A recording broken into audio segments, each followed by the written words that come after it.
হঠাৎ অনিয়ন্ত্রিত খাদ্যাভ্যাস আমাদের শরীরে নেতিবাচক প্রভাব ফেলতে পারে। তবে অতিরিক্ত খাবার গ্রহণ আমাদের জিনগত প্রবণতা হলেও সচেষ্ট হয়ে মস্তিষ্ক এবং শরীরকে সুস্থ রাখতে অতিরিক্ত খাবার পরিহার করা সম্ভব। অনিয়ন্ত্রিত খাদ্যাভ্যাস থেকে মুক্তি পেতে ওটস, দই বা ফলের মতো পুষ্টিকর ও হালকা খাবার দিয়ে দিন শুরু করুন। এরপর দুপুরে ভাত, মাছ বা মাংস, সবজি, ডাল, সালাদের মতো খাবার খাওয়ার পরামর্শ দিয়ে থাকেন স্বাস্থ্য বিশেষজ্ঞরা। রাতেও কম পরিমাণে খেতে হবে।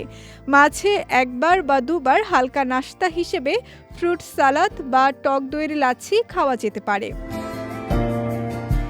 একবারই বেশি না খেয়ে অল্প পরিমাণে কয়েকবার খাওয়ার অভ্যাস করুন। এতে পেট ফাঁপা বা অ্যাসিডিটি হওয়ার ঝুঁকি কমে। এছাড়া অতিরিক্ত মিষ্টি, চর্বিযুক্ত মাংস, বিরিয়ানি বা ভাজা পোড়া খাবার এড়িয়ে চলুন। এগুলো শরীরের জন্য পুষ্টির বদলে বোঝা হয়ে দাঁড়ায়।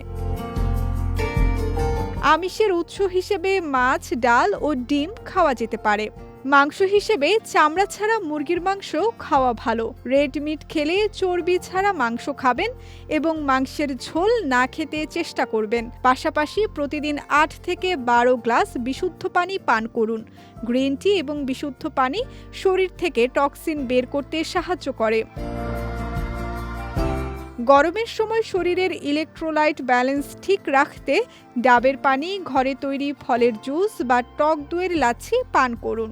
এ সময় চা বা কফি পানের পরিমাণ কমিয়ে দিন, কারণ এগুলো শরীর আরও পানিশূন্য করে তুলতে পারে।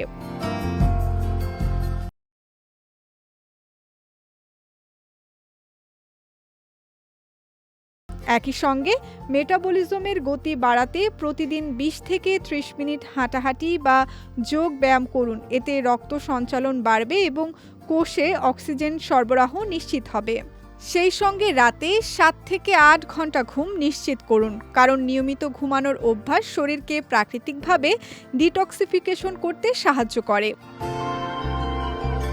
সঙ্গীতা শাহ, বিজয় টিভি নিউজ ডেস্ক।